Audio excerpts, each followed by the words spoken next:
9 मई 2026 का दिन भारतीय राजनीतिक इतिहास और खासकर पश्चिम बंगाल के राजनीतिक इतिहास और भारतीय जनता पार्टी के राजनीतिक इतिहास का एक खास दिन।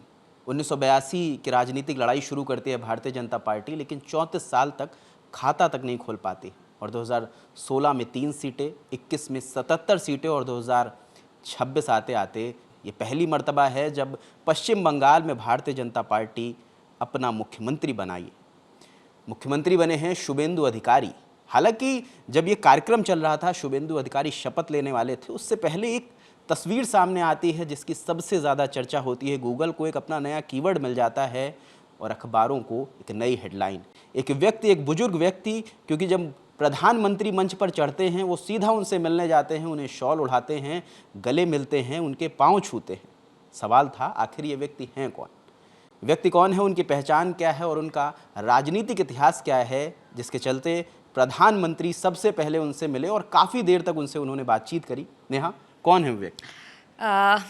उनका नाम है माखन लाल सरकार। मैं आपको बता दूं, जैसे ही क्योंकि शुभेंदु अधिकारी की कुछ ही देर में शपथ वो लेने वाले थे, प्रधानमंत्री नरेंद्र मोदी उस वक्त मंच पर थे और तमाम अन्य जो नेता हैं, मुख्यमंत्री भारतीय जनता पार्टी के आज पहुंचे हुए थे, वो सभी वहां पर मौजूद थे। मंच पर मुख्यमंत्री बढ़ते हैं उनकी तरफ, जैसे ही वो देखते हैं कि माखन लाल सरकार भी मंच पर मौजूद हैं, वो उनकी तरफ बढ़ते हैं, उनका आशीर्वाद लेने पहुँच जाते हैं। माखन लाल सरकार शुरुआती जो बीजेपी के कार्यकर्ता रहे हैं पश्चिम बंगाल से, उनमें गिने जाते हैं।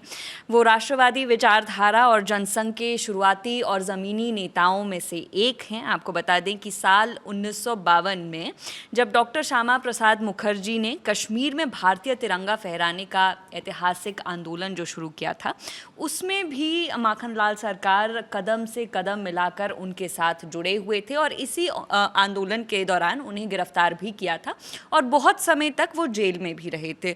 उनके बारे में और भी इंफॉर्मेशन निकलकर सामने आई है। ऐसा माना जाता है कि पश्चिम बंगाल में भारतीय जनता पार्टी को एस्टैब्लिश करने में उनका बहुत बड़ा रोल रहा है। देखिए, शुरुआती दौर की अगर हम बात करें जनसंघ की या उसके बाद भारतीय जनता पार्टी की, तो उतना ज़्यादा देखने को नहीं मिलता था। पश्चिम बंगाल में परिस्थितियां उतनी बेहतर नहीं थी पार्टी के लिए, लेकिन कुछ नेता जो इस विचारधारा के थे, उन्होंने यहाँ पर पार्टी को एस्टैब्लिश करने में जो काम किया है, उनमें से एक ये भी थे।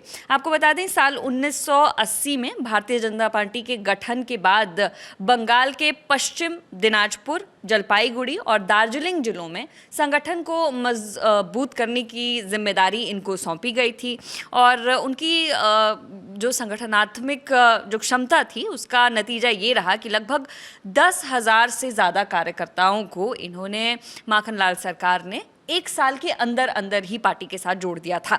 और इनके बारे में एक और इन्फॉर्मेशन ये भी है रजत, कि साल 1981 से शुरू करके लगातार 7 वर्षों तक ये पार्टी के जिला अध्यक्ष के रूप में काम करते रहे हैं और उस दौर की राजनीति में ये एक अलग चीज़ ने, एक असाधारण उपलब्धि उस वक्त वो दौर था। दर्शकों को बता दें कि जब ना बीजेपी के झंडे उठाने के लिए वहाँ पर लोग थे पश्चिम बंगाल में और ना कोई पोस्टर लगाने के लिए वहाँ कोई नहीं मिलता था, तब इन्होंने वहाँ पर जो बेसिक स्ट्रक्चर है, जो पॉलिटिकल फंडामेंटल लोग हैं, वो वहाँ पर उन्होंने खड़ा किया। जी बिल्कुल, उस वक्त जब कोई वहाँ पर नहीं था, दशकों तक संघर्ष किया है और बेसिकली आप मान सकते हैं कि पश्चिम बंगाल में भारतीय जनता पार्टी की नींव जो रखी है, उन कार्यकर्ताओं में से एक है माखन लाल सरकार, जिनके पास सीधे प्रधानमंत्री जाते हैं, उनका आशीर्वाद लेते हैं और उनको गले लगाते हैं।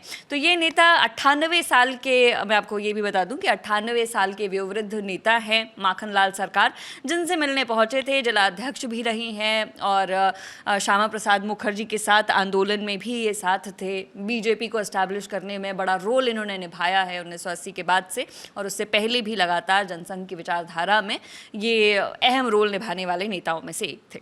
बिल्कुल, ये माखनलाल सरकार के बारे में हम बता रहे थे और आज का दिन बहुत ऐतिहासिक है। पश्चिम बंगाल में भारतीय जनता पार्टी की सरकार बनी है, शुभेंदु अधिकारी ने शपथ ली है और उनके साथ 4 और लोग हैं जिन्हें ने मंत्री पद की शपथ ली है। इनमें नाम हैं दिलीप घोष, अग्निमित्रा पॉल, अशोक करतानिया और खुदीराम टूडू और निशित प्रामाणिक, जो केंद्रीय मंत्री भी रहे हैं और बताते हैं यंगेस्ट यूनियन मिनिस्टर रहे हैं। 35 साल की उम्र में ये मंत्री बनते हैं। तो ये हमें लगा ये ज़रूरी इन्फॉर्मेशन है, क्योंकि आज का एक बड़ा कीवर्ड है आप ये भी बता सकते हैं कास्ट डायनामिक्स क्या है, ये जो नेता हैं जिन्होंने अभी शपथ ग्रहण की है, तो देखिए शुभेंदु अधिकारी मुख्यमंत्री जो बनने वाले हैं वो ब्राह्मण हैं, दिलीप घोष ओबीसी चेहरा हैं, अग्निमित्रा पॉल कायस्थ हैं, अशोक कीर्तानिया मतुआ कम्युनिटी से आते हैं और आप तो गए भी हैं उस क्षेत्र में। मतुआ कम्युनिटी एक बहुत बड़ी कम्युनिटी है पश्चिम बंगाल की, बहुत इंपॉर्टेंट भी पॉलिटिकल रोल इस कम्युनिटी का रहता है।